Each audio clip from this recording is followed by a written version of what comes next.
Kai šeima nusprendė prie senos trobos statytis naują namą, net minčių nekilo, kad jis galėtų būti kitoks nei medinis.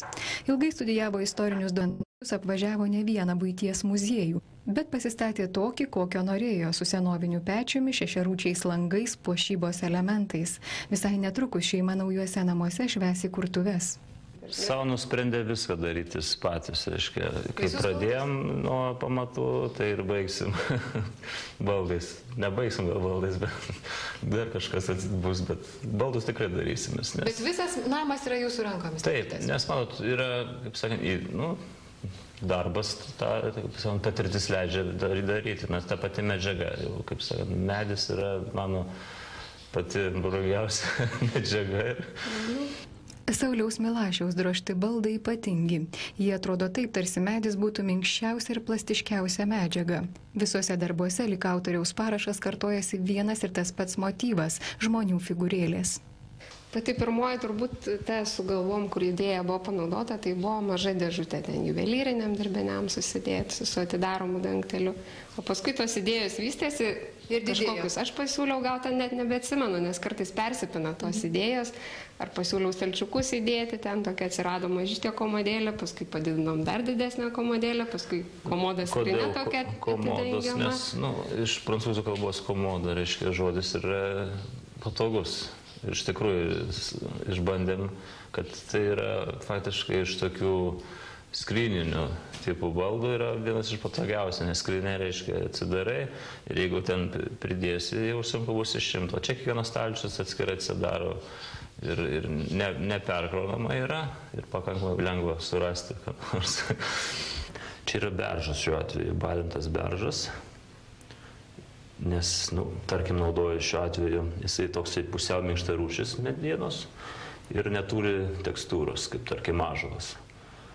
Ji gražiai atrodo, esi balintas ir toks vientisa masė. Stengiuosi tokią formą minimalę palikti, kad tokia, jinai erdvinė, tokia graži, lakoniška, minimali forma būtų. Švari tokia, gal išieškota, visai galima būtų pavadinti.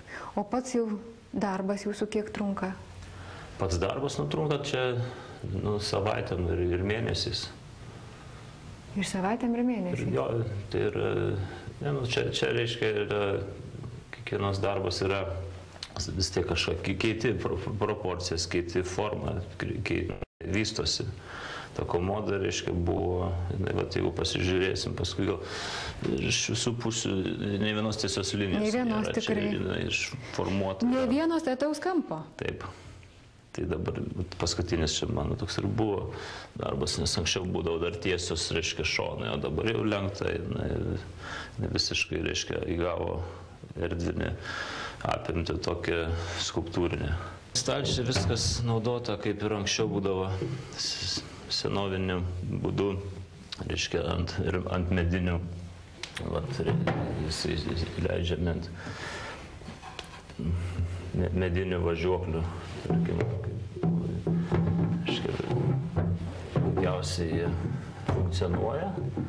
Aš jau pats išbandęs, padaręs rašomąjį stalą, dukrai ir kelią jau kiek metų jie neišdilo. Čia jau yra kitokia komoda, jau yra kitokia paskirtis, ar ne? Paskirtis jos yra vyninė, tarkim, galima pavadinti.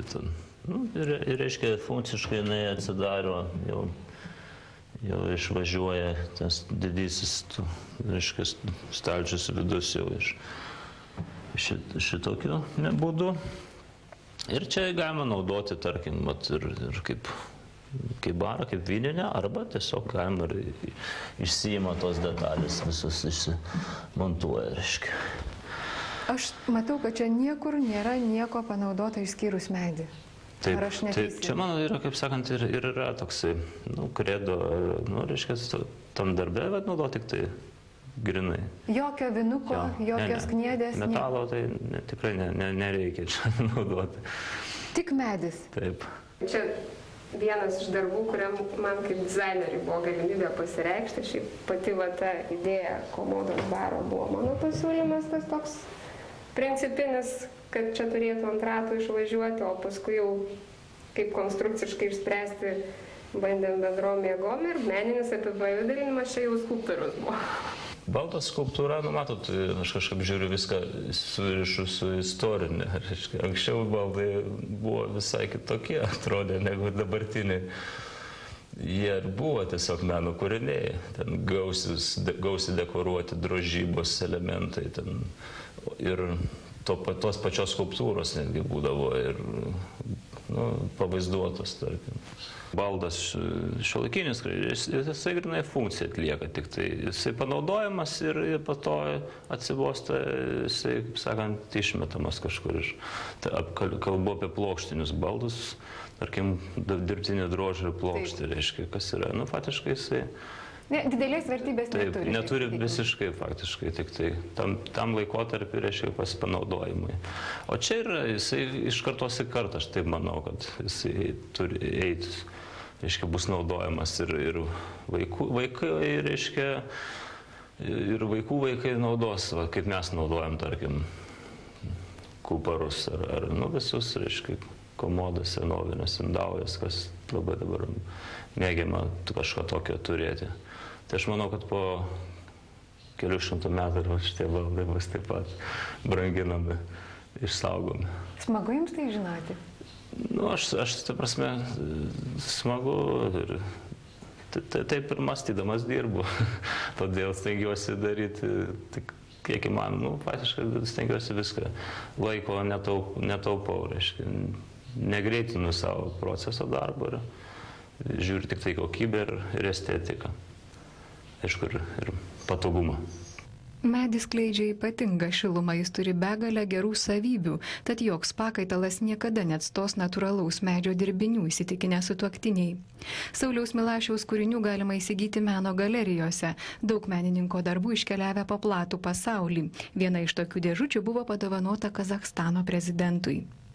3 sūnus ir dukrą auginantys sutuoktiniai sako, kad medžio drožyba domisi visi vaikai, kol kas išskyrus mažėlį. Dažniausiai tėčio dirbtuves užsuka 7-metis Augustinas. Kalėdų proga specialų įrankių komplektą dovanų gavęs berniukas jau pats bando prakalbinti medį.